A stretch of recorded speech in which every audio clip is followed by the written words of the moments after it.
Para começar o nosso bate-papo, eu acho que as duas palestras conversaram bastante entre si. Realmente há um mundo novo. O que o Rodrigo trouxe em termos de quantidade de startups que estão para resolver os problemas, quantidade de startups que já estão no mercado. A gente tem muita coisa para fazer aqui no Brasil também, para entrar nesse grid que é uma competição global, é uma competição em que em qualquer lugar do mundo a gente pode ver a criação de empresas que podem ser efetivas na saúde populacional, na resolução de problemas de saúde global. E eu acho que o primeiro momento, e assim, já tentando entender o nosso papel aqui, vocês dois que têm essa vivência de Vale do Silício, uma das coisas para a inovação acontecer é ecossistema, né? Um ecossistema fértil, um ecossistema que trabalha em conjunto, que produz em conjunto, e, lógico, dali vão destacar algumas pessoas, algumas empresas que podem virar unicórnios e realmente podem criar soluções efetivas. Eu queria um pouquinho dessa experiência de vocês dois, dessa vivência, de como vocês viram essas startups surgirem lá nos Estados Unidos ou em outros lugares que são igualmente profícuos para isso. E qual que é, na opinião de vocês, o grande fator que faz Vale do Silício ser um bom lugar para que essas empresas surjam, e se esse fator pode ser reproduzível aqui no Brasil pelo ecossistema que a gente está criando aqui? Perfeito. Assim, vou dar minha opinião. Acho que uma pergunta muito boa sobre assim como você fomenta um ecossistema de inovação. Eu diria assim que tem, vamos dizer, três fatores, né? Acho que o primeiro é pessoas, o segundo é dinheiro e o terceiro é cultura. Então, assim, em termos de pessoas, quando muitas dessas empresas, Omada ou algumas dessas mais assim, geralmente estão feitos pelos empreendedores que já fizeram outras empresas, empreenderam, ou faliram, ou criaram uma empresa, venderam segunda, terceira vez. Eles estão em geração de empreendedores, entendeu? E tem muito deles. Cada vez que tem uma unicórnio, ele está comprado ou falha, sai de lá centenas de pessoas ricas, milionários, com um monte de experiência, que cria mais startups, e mais startups, e mais startups. Você vai para qualquer bar... Essa escala é impressionante. Essa escala é impressionante. Você vai para um pub, uma bar lá, cada pessoa que você fala tem uma empresa ou um milionário lá que fez alguma coisa. Tem muita experiência, tem muito talento. É muito mais fácil criar uma empresa quando você vai lá e você pega 3 pessoas que são um desenvolvedor incrível, um designer incrível, um businessman, uma businesswoman incrível, e já trabalha no ritmo de startup acelerado. É muito, muito mais fácil. No Brasil, e assim, não são habilidades técnicas, é habilidades de empreender, né? De arriscar, de ter o controle emocional. Não ter medo, ter tranquilidade para errar sem ficar preocupado. É outro tipo de profissão que você não ensina na faculdade, né? É coisa da vida. Então, pessoas é muito mais fácil, muito fácil você fazer. O que está acontecendo no Brasil, na comparação? A gente está começando a ver a segunda geração de empreendedores surgindo. Para você criar o Vale do Silício, a teoria é que você precisa de 3 gerações. A gente está entrando na segunda. Quando eu falo segunda, o 99 foi comprado pelo Didi, primeiro unicórnio, né? Os primeiros unicórnios do Brasil só surgiram nos últimos meses, né? Que em 99, Nubank, que mais? 4 meses, eu acho que foi. PagSeguro, os unicórnios estão surgindo. Esses empreendedores estão começando a empreender de novo. Então, os fundadores de 99 acabaram de levantar 63 milhões de dólares como primeiro investimento. Brasileiros, aqui no Brasil. Imagina, a empresa quase não existe, não fatura nada, recebeu 63 milhões de dólares. Entendeu? E isso mostra também um amadurecimento da cultura, né? Do ecossistema. Quer dizer, o investidor passa a ter mais confiança, fica mais confortável em colocar o dinheiro. Em arriscar, porque ele já sabe que tem pessoas que sabem como fazer isso. Então, aqui no Brasil, você tem assim, vamos dizer, de desempreendedores desse porte, sei lá, você tem 20 pessoas, 3 pessoas, coisas assim, 24, 25 pessoas. Mas logo vai ter mais e mais unicórnios. Já tem várias empresas que estão saindo, surgindo. E todo ano você vai ter mais e mais empreendedores de maior porte. Então, isso você vai ter pessoas boas. Isso significa que todo mundo que trabalha com eles também fica muito bom. Agora você tem pessoas. E o que acontece? Quando você tem pessoas boas, você atrai, ponto 2, dinheiro. Né? Porque agora tem pessoas que já criaram uma empresa e agora investidores de dentro e de fora querem colocar dinheiro. Putz, sei lá, Steve Jobs me falou, Mike, eu tenho aqui uma ideia. Me dá todo o dinheiro que você tem. Ele falou, cara, por favor, pega. Porque, sabe, eu confio nele. Assim, não todo o dinheiro, porque ele já falhou em algumas empresas. Mas eu confio nele. Tipo, Elon... Mas só por isso ele é Steve Jobs. Só por ter falido várias empresas que ele é Steve Jobs. Mas é isso. Mas, tipo, se Elon Musk, né, o cara, você sabe, do Tesla, do SpaceX, o cara, o gênio lá dos Estados Unidos, ele era do PayPal, né? Ele criou o PayPal, agora ele criou mais... Exatamente isso. Então, dinheiro vem. E como dinheiro, é muito mais fácil arriscar. E na área de saúde, infelizmente, você precisa um pouquinho mais de dinheiro do que outros tipos de empresas. Por quê? O ciclo de vendas é muito longo. Então, um startup precisa ter pelo menos caixa de, sei lá, um ano e meio para conseguir o seu primeiro cliente.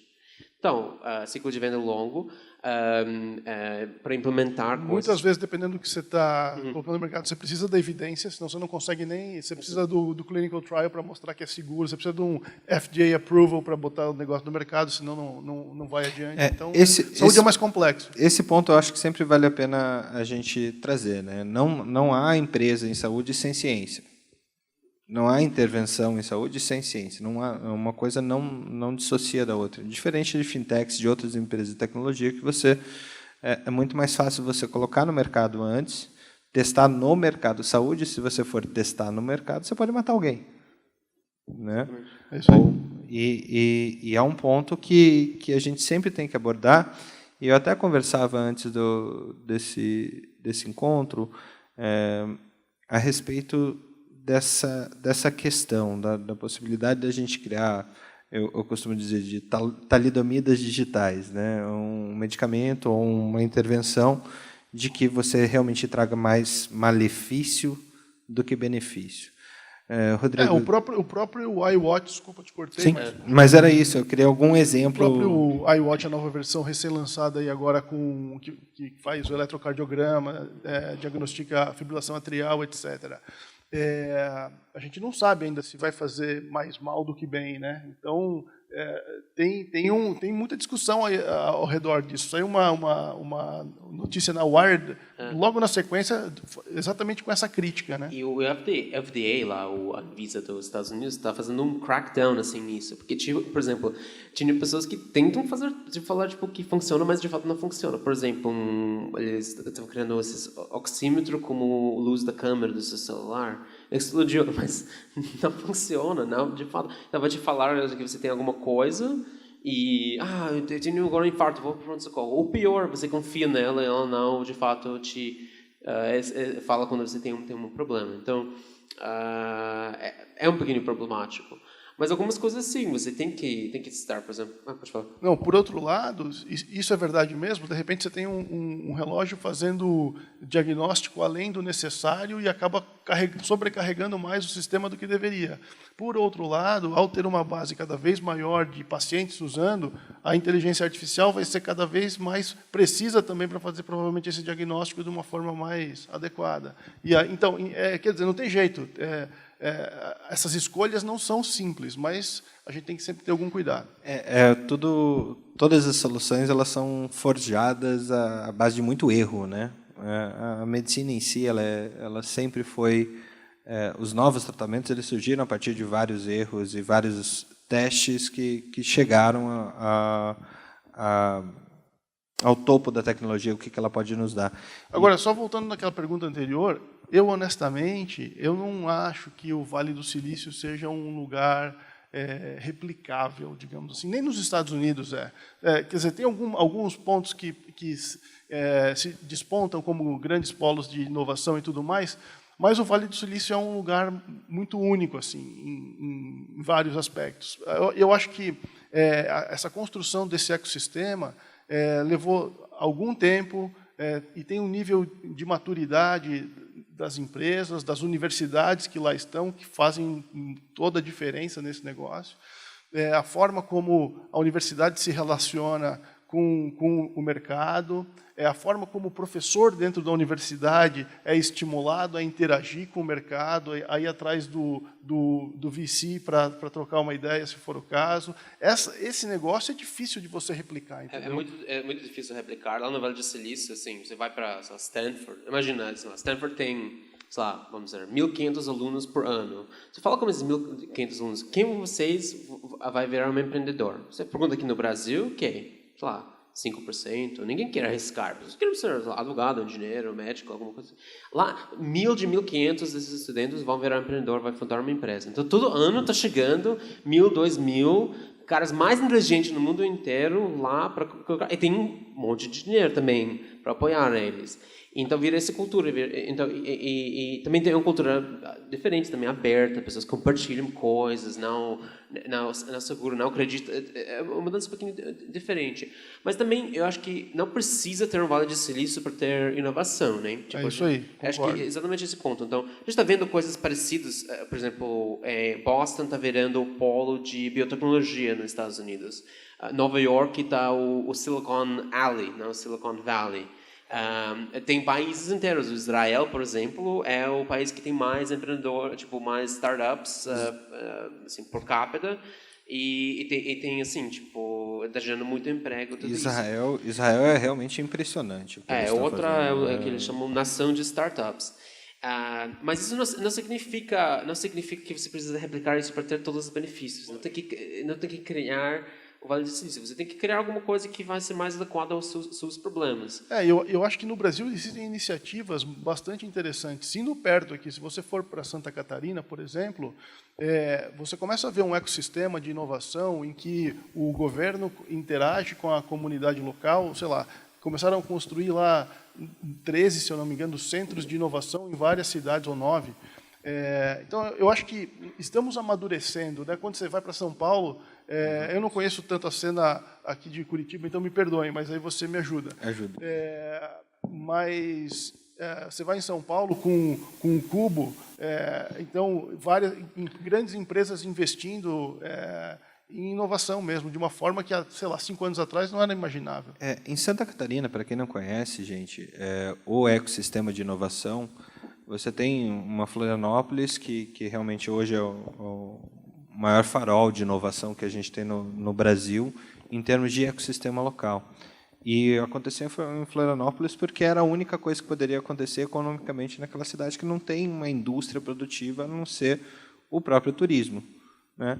Então, os empresários catarinenses foram se unindo, e essa união de empresários que realmente faz o ecossistema e dando possibilidade para que mentes e jovens e não jovens e quem quisesse empreender tivesse um bom ambiente, dinheiro, possibilidade justamente para poder crescer, aguentar solavancos da vida, porque você vai à falência, sim, 1, 2, 3 vezes com a mesma empresa até que ela siga num rumo, né?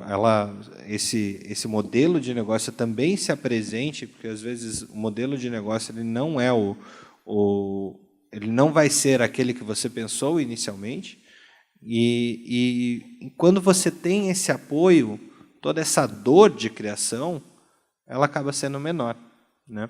Ela acaba sendo menor porque você tem mais pessoas que falharam mais, testaram mais e trouxeram outras tantas pessoas para produzir isso. E você fica com menos medo, né? Menos medo. E, querendo ou não, o empreendedor precisa de coragem. Se ele se sente apoiado, se ele vê que esse ambiente, esse ecossistema onde ele está inserido, de alguma maneira apoia, fica mais fácil, né? Eu acho que assim tem de outro lado também, porque é muito bom, assim, você, claramente tem o empreendedor, tem o investidor, sei lá que, o financiador, mas também tem um outro lado, o cliente, né? Saúde geralmente principalmente B2B, né? Geralmente é o hospital que usa, o fonte pagador, né? Então o operador, até a prefeitura, sei lá, o fornecedor, provider, né? E assim, também tem que ter maturidade aí, porque não basta você criar inovações, mas depois você não tem os compradores, os usadores que não conseguem colocar essa tecnologia lá dentro. Então, por exemplo, você tem uma coisa incrível como o Mada Health, que é comprovado, né, para basicamente diminuir os fatores de risco, prevenir diabetes. Está comprovado, é coisa aí. Mas quantas empresas no Brasil estão preparadas para aplicar isso? Imagina alguém que está uma gestor de medicina preventiva ou de saúde numa empresa e ir para a CFO da empresa e falar, olha, vamos investir todo esse dinheiro porque eu confio no que o Mada Health fez. Então, eu acho que tem que ter também maturidade do outro lado, que eu estou percebendo, mais tempo que passa, os gestores estão ficando mais inovadores. Eles querem me arriscar. E eu vou falar, putz, se eu não faço nada, não vou conseguir crescer. Então, acho que isso também é fundamental. Eu acho que uma iniciativa como essa, só cortando, é realmente justamente para isso, né? A gente apresentar o Paraná inteiro, o sistema Unimed inteiro, que tem um mundo novo para ser construído, não é que a gente vai comprar esse mundo novo de alguém, não, é a partir daqui que a gente vai construir. Até porque a inovação em saúde faz sentido que ela seja local, inclusive, justamente porque você tira da frente barreiras que teria nesse processo de aculturamento, digamos assim, de uma tecnologia que não é desenvolvida aqui, né? Exatamente. Acho que você precisa, resumindo isso, você precisa, acho que, tanto empreendedores fora da empresa quanto dentro da empresa. Né? Os executivos da empresa precisam ser empreendedores para alguma coisa dar certo também. Além dos executivos, você tem... O interessante de saúde é que realmente é uma área interprofissional mesmo, interdisciplinar mesmo. Né? Não há como a gente pensar a saúde feita só por profissionais de saúde. Isso é impossível. Ainda mais tanto em sistema público quanto privado, de saúde suplementar ou não, a gente só há um caminho realmente trazendo profissionais de tantas áreas que até então eles estavam realmente acostumados a trabalhar em seu organograma. O teu caminho é ser administrador e ponto, o teu caminho é ser do marketing, o teu caminho é ser o médico, e o paciente ele esperava que alguém fizesse alguma coisa para ele, né? Ele tinha bastante paciência. E ele, com esse excesso de paciência, ele está impaciente há algum tempo, né? Mas agora, sim, puxar um assunto aqui, assim, os problemas estão ficando muito mais complexos agora, que não dá para ignorar. Então, a gente falou só uma coisa, né, que era, tipo, doenças crônicas não transmissíveis, que o Brasil tem uma carga grande com isso, e a gente não sabe o que está acontecendo. Ontem, no almoço, eu descobri que acho que em alguns anos vai ter mais idosos no estado do que jovens. Agora, você tem a população idosa, assim... sim, está vivendo mais, melhor, mas ainda tem mais doenças, tudo isso. O taxa de oncologia vai crescer bastante. Tem muita ineficiência em oncologia, é muita dificuldade de entender qual tratamento usar, tudo isso. Então, você tem que ter uma crise de saúde mental no Brasil. Eu não sabia disso, mas é um país que tem, acho que, um dos maiores taxas no mundo de ansiedade e de síndrome de burnout e estresse no mundo. Não sei como é em Curitiba, mas em São Paulo eu consigo fazer isso. É bem alto. E isso é cíclico, né? Tipo, o depressão e ansiedade são melhores amigos com obesidade, diabetes e hipertensão. Então, você não consegue fazer isso. Então, você tem todas essas coisas, mas os recursos, eles não crescem, né? Tipo, você não tem... Não que o PIB do Brasil não cresce tanto que você consegue cobrar mais coisas, investir mais. Você tem que ser mais eficiente, mais inovador para atacar esse tipo de problemas. Então. Eu acho que, nesse sentido, o ecossistema de saúde, pelo menos em alguns centros, ele tem se desenvolvido bastante na direção de falar cada vez mais de saúde baseada em valor, né? Como é que a gente envolve o médico nesse processo, inclusive, de entrega de performance, né? Então, esse modelo de fee for service, a gente sabe que não tem mais vida, né? Não pode mais ser assim. Então, como é que você, não só o médico, mas essas partes interessadas, para que todos consigam, de fato, gerar valor para o sistema, a fim de que ele seja sustentável, porque, de fato, hoje não dá mais. Ninguém aguenta mais pagar. E nos Estados Unidos, tem muito a ver com medição, com dados. Né? Nos Estados Unidos, Você pode ir, por exemplo, no site do Cleveland Clinic, você vai ver qual é a taxa, sei lá, de mortalidade, de óbito, de fazer uma cirurgia cardíaca lá. Eles publicam... É transparente. É transparente. Você consegue ver, olha, se eu faço uma cirurgia aqui, bariátrica, nesse hospital, vou ter a maior chance desse hospital aqui. No Brasil, ninguém coleta esses dados, ninguém mostra esses tipos de dados. Tem medo, né? Tem medo. É até interessante esse ponto que você traz, uma startup de um amigo nosso, do Rodrigo, ele faz um apanhado do que acontece dentro do centro cirúrgico pelo olhar do anestesista. Então, ele digitalizou a ficha anestésica e a partir desse simples documento, ele começou a auditar o que está sendo usado dentro do centro cirúrgico, né? A resistência dos colegas anestesistas em usar algo digital, alguma coisa que ele não estava acostumado a utilizar, e esse é um ponto muito interessante para a gente colocar aqui, ela sempre foi muito grande. Eu acho que vale a pena discorrer um pouquinho sobre curva de aceitação, curva de aceitação de novas tecnologias, porque a gente está tratando de um sistema que teria que ser totalmente seguro, mas que compreende profissionais de altíssimo ego, de altíssima dificuldade de implantação de novas tecnologias, ou de dúvida também, que é uma dúvida necessária de existir, né? Como que a gente pode trabalhar melhor esse caminho, essa jornada do usuário, profissional de saúde, para a incorporação de novas tecnologias? Eu vou falar alguma coisa, assim, existe, na verdade, uma teoria, acho que é bem certo, que é o curva de adotação de novas tecnologias. É uma curva normal, um bell curve, né? Acho que todo mundo da estatística é meio assim, né? Então, o que significa? Sempre quando você lança uma nova tecnologia, por exemplo, assim, digitalização de anestesia, que tem alguns benefícios no médio e longo prazo. Primeiro 10% dos profissionais vão começar do dia zero, tipo, dia 1. Uau, tecnologia incrível. Já no próximo dia eles estão usando. Você chama essas pessoas os early adopters.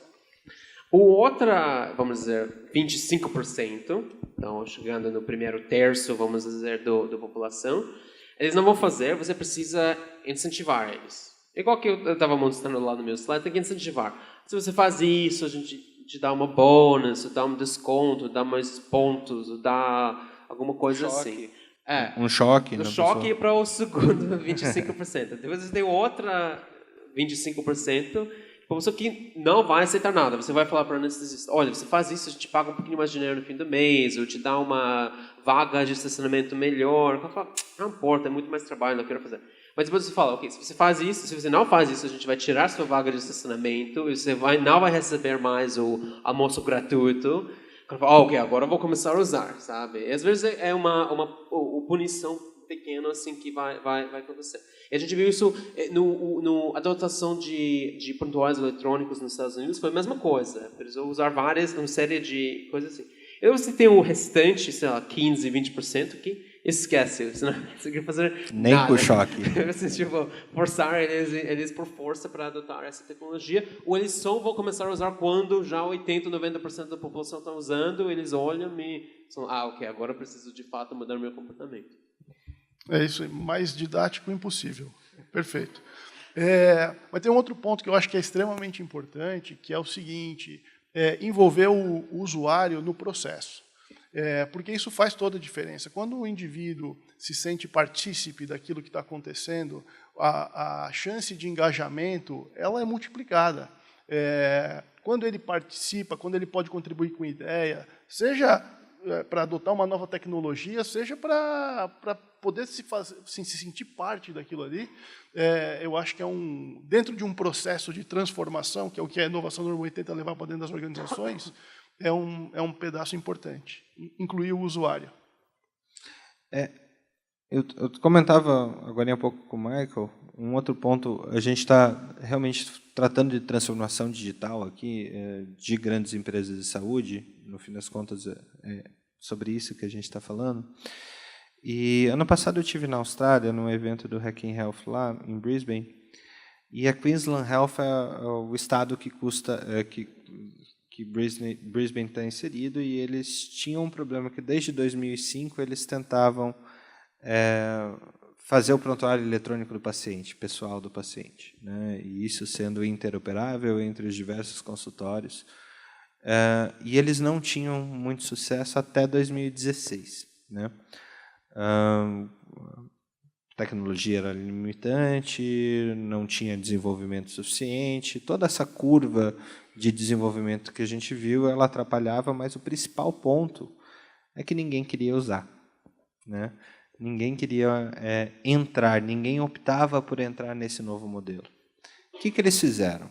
Eles modificaram o opt-in, você escolhe entrar nesse novo modelo, para o opt-out. A partir de agora, todo mundo vai usar, se você não quiser, você sai. A diferença disso foi 98% de adesão aos prontuários e sistemas que a Queensland Health instituiu em todo o quadrante nordeste da Austrália. Né? Talvez esse seja um caminho para a gente instituir algumas coisas. Talvez a gente realmente precise instituir e não esperar a curva de adesão. Como que vocês veem essa instituição versus adesão e se isso pode ou não funcionar num sistema que tem que ser regulado como a saúde? Eu acho que depende do que você for fazer. Se você estiver falando de prontuário eletrônico, é mais complexo. Né? Ou você vira o prontuário eletrônico, faz ele rodar na instituição inteira, é difícil você ir aos pouquinhos. Né? Um pouco diferente do exemplo da Anestec, que que você estava comentando há pouco. Você pode ir com um grupo piloto para ver como é que funciona, como é que é essa adoção e depois tentar escalar isso para o resto da organização. Tem coisas que tem que fazer a forceps mesmo, não tem jeito, com perdão da expressão, mas a implantação de um prontuário eletrônico eu acho que é uma coisa um pouco mais dolorida dentro de qualquer instituição. Eu acho que duas coisas. A primeira é que assim, essas coisas, esse exemplo que você deu, mostra que para ter sucesso não era uma tecnologia louca, tipo, eles não usaram, sei lá, Big Data como alguma coisa lá para se explicar. Não, foi uma mudança de service design, de desenho de serviço, basicamente. Uma inovação basicamente como o paciente está tratado, onde ele fica. Então, às vezes você consegue fazer grandes coisas só mudando um paradigma um pouquinho, né? Focando no desenho para paciente. Acho que isso é uma coisa. A segunda coisa acho que é exatamente o que você falou. Sempre vai ter o líder e o follower, né? O que lidera e o que segue. Então, às vezes o desafio é achar o líder e ter um monte de pessoas, mas aqui dentro dessa sala tem 10% de vocês são líderes. Vocês vão assumir o risco, vocês vão empreender, vocês vão usar, vai ser difícil, vocês vão superar. E muitos de vocês vão falir, não vai dar certo, mas esses que vão dar certo vão ser líderes. E depois o resto vai falar, mas você viu, esse cara está funcionando aí, eu preciso também usar. E vai começar assim. Então, acho que o desafio é tentar achar pessoas que estão no... Às vezes, na verdade, acho que todo mundo tem capacidade de ser líder. Só talvez não é a situação certa, tudo isso. Não estou falando que é uma coisa assim, que você nasce com isso. Mas tem que achar as pessoas que estão nessa situação para, de fato, estar na frente. E achando as pessoas, dando tecnologia, ferramentas certas, você vai conseguir. Eu acho que é bem por aí. Eu gosto desse ponto que você tocou, Michael, porque dentro do cenário de desenvolvimento desses hubs de inovação em saúde, você tem Toronto, você tem o Vale, você tem Israel, você tem Irlanda, a própria Austrália e a China, só que a China eu acho que não vem muito nesse exemplo que eu quero dar. E você falou de liderança. Liderança, eu acho que no conceito desses lugares que a gente está falando, é uma liderança servil. São empresas que foram lá, fizeram, aconteceram, e, de repente, elas abrem espaço do seu ambiente, da sua rigidez, para poder receber empreendedores, pessoas, para que elas mentorem, elas sirvam a essas pessoas para que elas também consigam chegar lá. Não é uma competição exatamente, né? Até porque existe um benefício também, né? não faz de graça, né? Existe um benefício mútuo. Eu estou abrindo a porta, mas lá na frente eu também vou me beneficiar com isso. Vou ter algum tipo de diferenciação por conta disso. Né? Essa lógica do investimento que eu queria trazer aqui. Eu acho que o investimento ele tem que ser multifacetado, né? O investimento de uma universidade, que você vai precisar da universidade para que ela valide a nova solução, faça esse trabalho de ciência, da ciência que a gente precisa. Você precisa do governo, você vai precisar dessa iniciativa privada que vai fomentar e vai distribuir também recursos e conhecimento para o novo empreendedor. Como que a gente vê algumas ilhas, Floripa, São Paulo, Curitiba. Curitiba, a gente tem 2 empresas assim de saúde, de tecnologia em saúde, que são excepcionais e que ainda assim participam, mas ainda, ao meu ver, participam um pouco do ecossistema de inovação, né? É uma coisa ainda cultural do Brasil, essa falta de conversa entre esses diversos stakeholders com o fim de produzir soluções de saúde, ou isso é alguma coisa que muda em pouco tempo? Ou... Pergunta difícil essa, né? Não Desculpa. sei. Eu acho que a gente não vive num momento de muito diálogo na sociedade, né? A começar por aí. Mas penso que o governo, de alguma maneira, ele tem um papel importante de fomentar esse negócio, entendeu? Se o governo não for pujante no sentido de uma estratégia de Estado, investir em inovação e tudo mais, não dá para achar que meia dúzia de cara que tem um espírito empreendedor com alguns investidores vão mudar, né, a lógica de inovação de uma nação. Em algumas localidades, talvez onde exista esse apoio do governo um pouco mais forte, a gente começa a perceber isso, né? Agora, falando em termos de país, eu acho que é mais complicado. Ok. A gente tem alguns reportes mostrando que provavelmente a saúde em 2, 3 anos ela se iguale ou passe a indústria de alimentação como maior valuation, maior quantidade de transação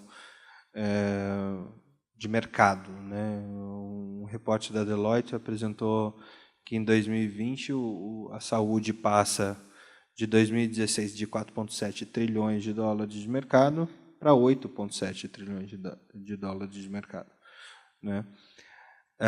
De novo, onde tem dinheiro tem muita oportunidade, onde tem necessidades também tem muita oportunidade. Principalmente onde tem a necessidade. Onde tem a necessidade. E eu acho que um caminho que você tocou muito bem e a gente vê acontecendo, principalmente nesse ecossistema de pessoas que estão fazendo novas empresas, é você sentir a dor para você também ser o responsável pela sua solução, né? Então você vê grandes empresas sendo criadas por pessoas que sentiram na pele aquele problema, né? Hackathons, feiras, tudo isso vem trazendo essa necessidade, essa cultura hacker, por assim dizer, de mudar e não esperar que a mudança seja feita por alguém. Como que vocês, o Michael com a empresa de chatbot, como que você teve esse chamado e você, dentro da tua vida empreendedora, também teve esse chamado? Acho que essa coisa é um pouquinho complicado na área de saúde, especificamente, o perfil de empreendedores que entram para empreender na área de saúde. Acho que ainda tem um gap, por isso ainda a gente não veja unicórnios gigantes na área de saúde. Vão chegar, né? A gente vai ter, mas geralmente o que você tem? Você tem dois lados do espectro. Assim. Você tem os jovens, que são os hackers, os programadores, e legal, eles conseguem criar uma solução ótima, mas saúde é um pouquinho mais complicado, né? Você tem que entender como vender para B2B, empresas complexas, difíceis, ciclos de vendas complexos. Então, um programador não vai ter todas as habilidades necessárias para fazer isso. Você tem que passar pela regulação, compliance. É difícil, isso mata esses empreendedores. Tem que ter uma maturidade para entrar em negócio e que o cara vai confiar. Você é hacker lá, vou te passar dados de pacientes, você vai tratar eles com cuidado. Então, você tem pessoas que são inovadoras, mas eles faltam maturidade.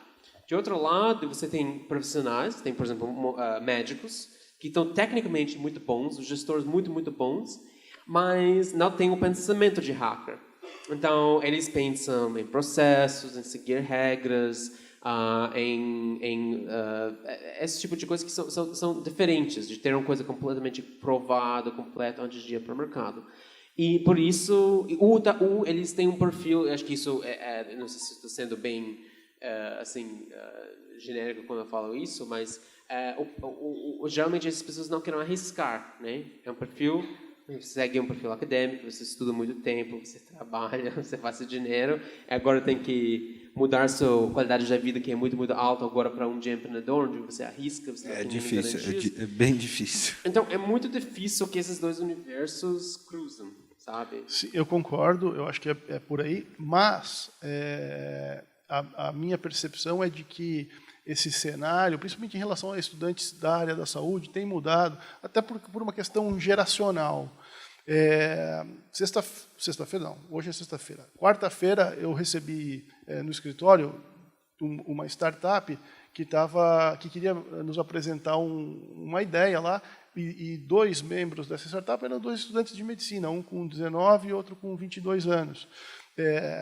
Essas coisas começam a se tornar mais comum, entendeu? Justamente por conta talvez da geração mesmo. É uma geração que está mais adepta a isso. E uma outra questão o empreendedor tem aquela coisa do do it yourself que é o jeito do que o cara enxerga o mundo, né? Você não fica esperando os outros fazer para você, você vai lá e faz. E isso eu acho que dá para aprender, mas eu aprendi fazendo. Enfim, na minha carreira, eu desde pequeno eu sou assim.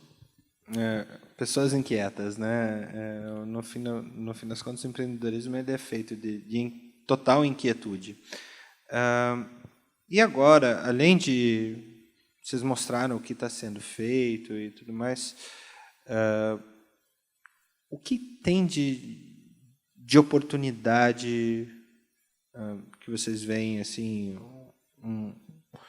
Qual é o espaço que há mais oportunidade hoje para alguém que quer começar ou uma empresa que quer fomentar uma nova tecnologia?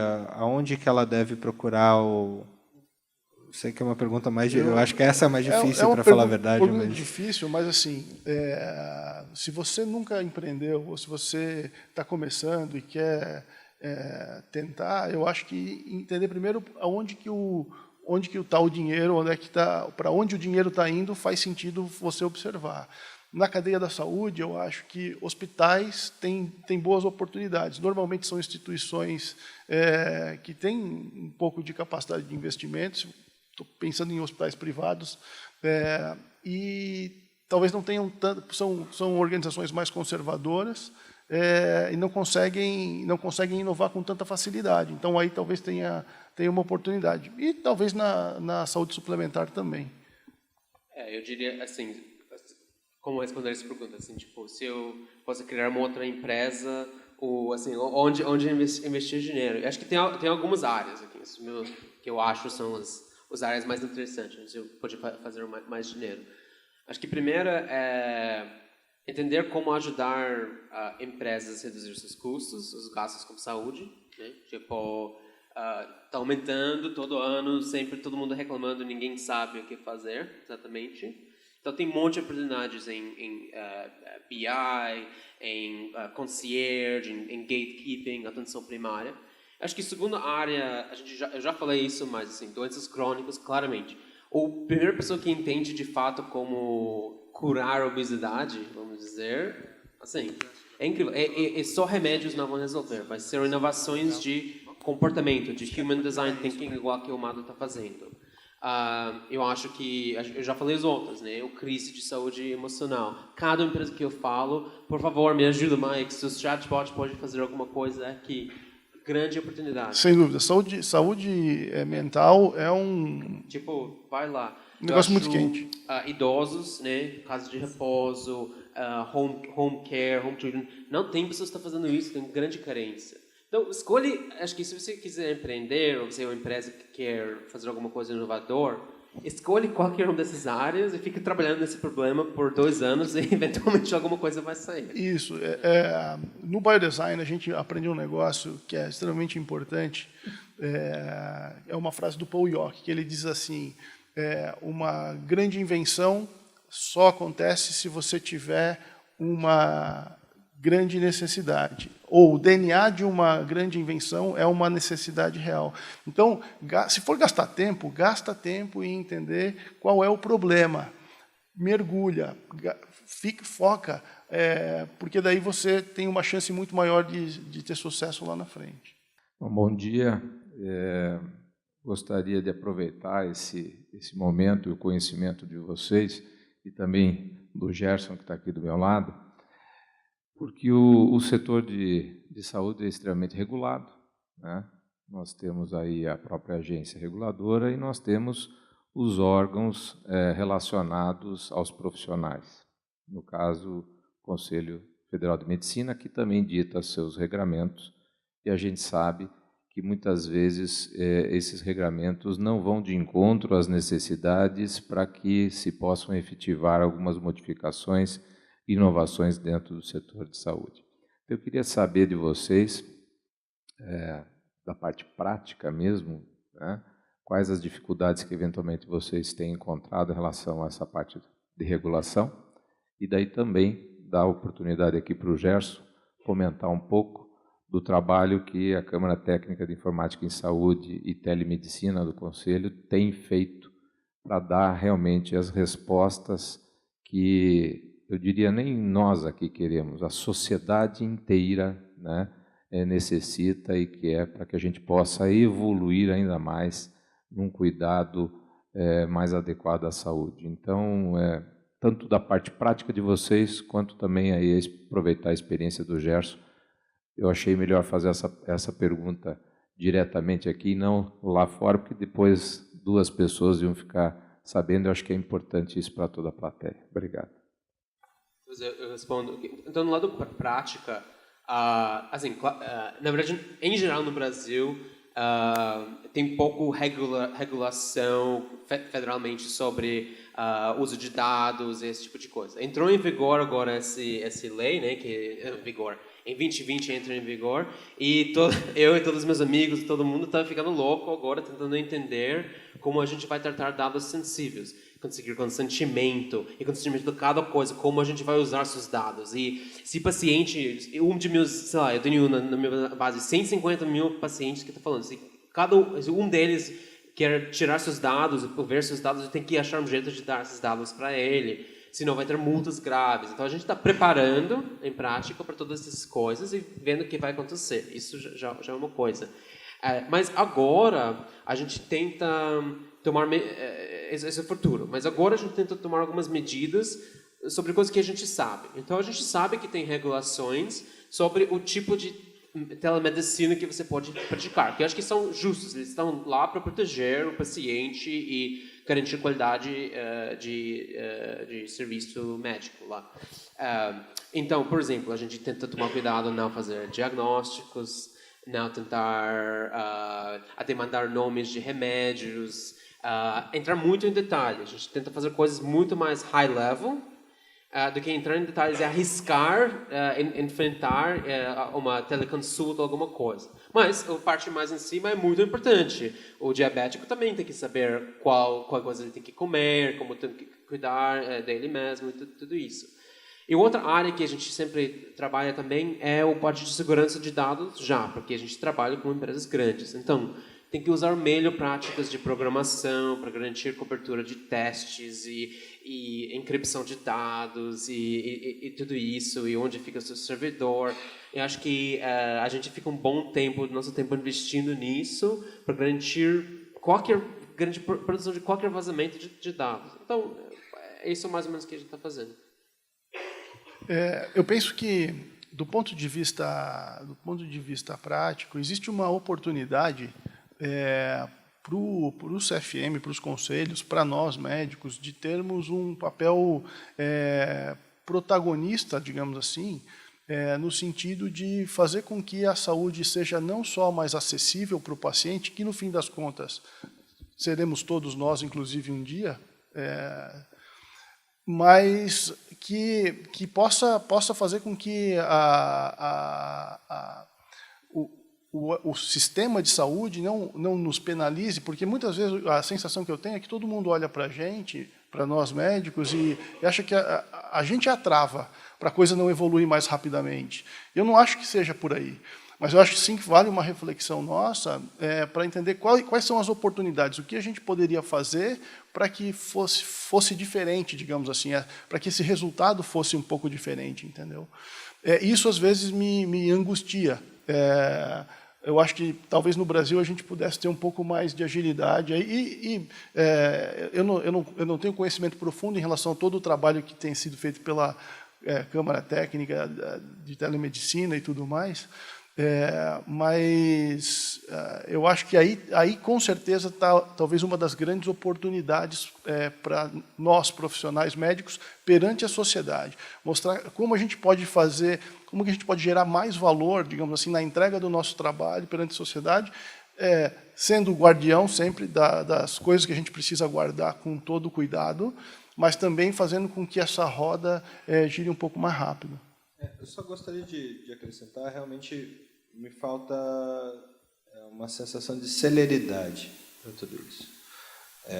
A gente tem uma legislação da telemedicina ainda, legislação não, uma regulamentação do Conselho ainda muito antiga, que tudo mudou, toda a tecnologia mudou, todo o entendimento da tecnologia mudou, e ainda assim, até palavras de um amigo, a gente ainda é culturalmente pouco maleável. A cultura médica era pouco maleável. Então, a aceitação, eu discordo um pouquinho de você nesse ponto, porque a aceitação ela é um pouquinho complicada pela parte do médico ou pela parte dos outros profissionais de saúde. Mas eu acredito sim que o Conselho ele tenha que evoluir em termos de celeridade, ou não só o Conselho, como todas as agências reguladoras, em termos de ser menos burocrático e ser mais ágil, porque a própria sociedade médica ou civil, ela exige isso. Quando a gente fala de bioética, não existe nada mais bioético do que produtividade, do que eficiência de serviço. Obrigado pela oportunidade, Alexandre, de expor alguma situação aqui. O Conselho Federal de Medicina, ele regulamenta o exercício profissional, o exercício da medicina. E, veja, ele também regulamenta a morte encefálica. Ele regulamentou a interrupção de gravidez e anencéfalos. Então, as decisões que são tomadas lá são muito cautelosas, não há pressa. E a telemedicina e a informática em saúde, ela é muito ágil. Então, o Conselho não acompanha. Bom, se no início do século nós fizemos a primeira resolução de telemedicina, foi um avanço que permitiu muita coisa.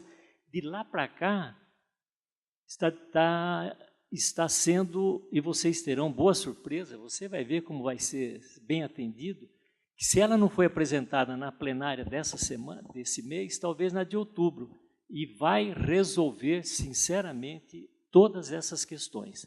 Agora, por que está só acontecendo agora? Porque provavelmente amadureceu de tal maneira lá no Conselho Federal que agora que é para sair.